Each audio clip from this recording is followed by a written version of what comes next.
Summer 2011, and what better way to kick it off than in Newmarket, Ontario at Fairy Lake with the all-new 2011 Kia Optima.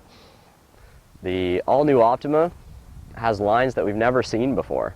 A window arch that follows all the way along to the front, really ties in the front and back of this car. He decided to, instead of doing a regular sunroof, to put glass from the front window all the way to the back window, opening in the front and open glass on the back for those starry nights. Other nice things, key details that actually are standard on this one. You've got LED indicators in the side mirrors. I'll just demonstrate those with the smart key. These mirrors, of course, will fold up just in case you're in a tight situation.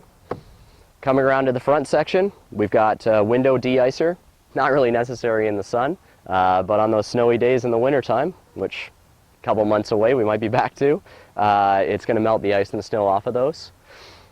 Looking at the nose all the way to the back of this car, there isn't one line that doesn't scream sport. It really is an absolutely gorgeous car from every angle. So the three models that you get in this car, I'd almost argue that they're kind of having an identity crisis, where by price range it's in a certain segment, but with the features that you get, it's gone vastly outside of that. Some of the things that cause that are offering things like xenon headlights, which come on the SX Turbo model. Even the EX Luxury, which we're looking at today, comes with HID lights. Some of the other accents that you see on this car include the Tiger Tooth grille that comes with a new version, honeycomb grille with chrome accents around the outside, and it really matches here, plus down below on the bumper line. All around the sides, we've got big, beautiful fog lights that just tie in all the angles of this car. Long headlight, long fog light. 40 on the outside. Let's see if it matches on the inside. Kia's designed a cockpit design. The concept of that would basically bring all the controls towards the driver as much as possible, still keeping the passenger involved, of course. The way that this sets up is identical on all the models.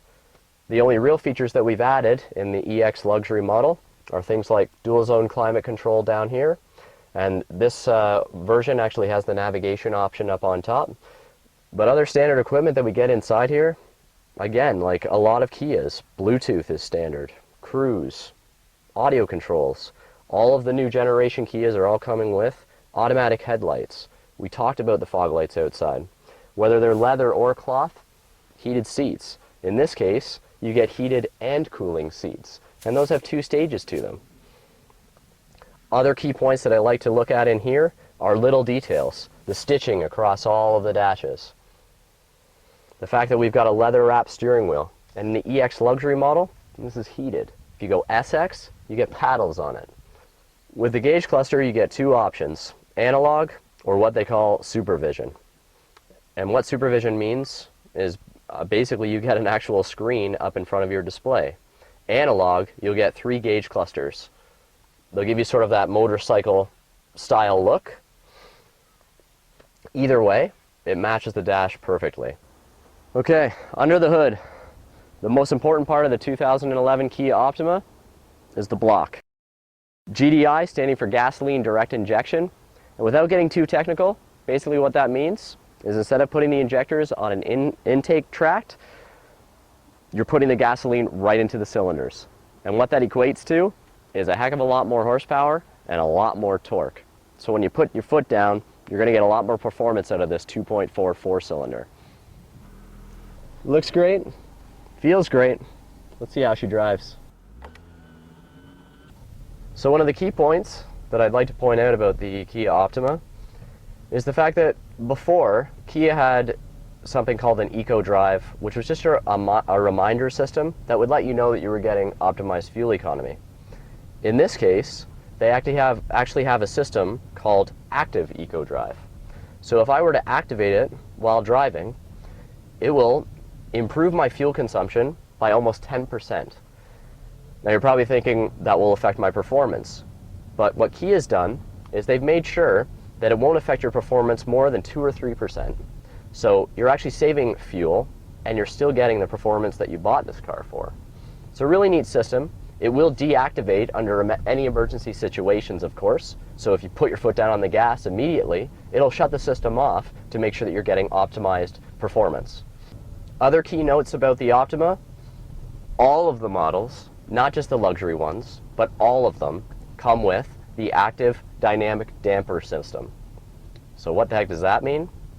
Basically, like the Sportage on some of the higher models, it has suspensions that will adjust how the fluid flows around, so you're getting a smoother ride that will actually tighten based on how you're driving. So the feedback that the driver gets is a smooth ride. In the corners though, it braces against body roll. Really slick. We'll pop that open.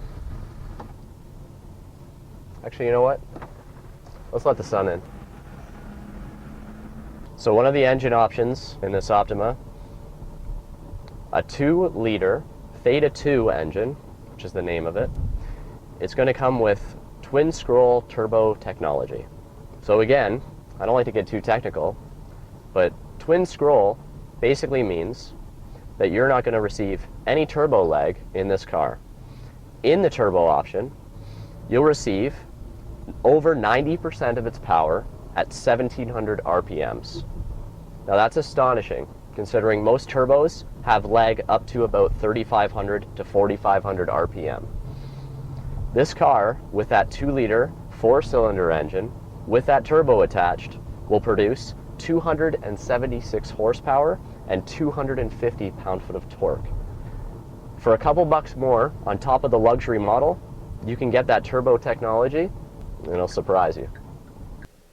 Another feature that you're going to get on all EX model and above is a backup camera. So in the EX Luxury, with the navigation screen, you'll see that we have the map set up there now. And if it's thrown into reverse, good thing I have the backup camera, otherwise I would be hitting that pole right there.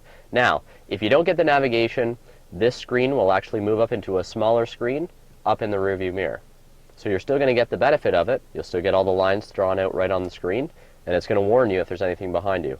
Just keep in mind, as it reminds you on there, you should always turn around and check your surroundings before you back up.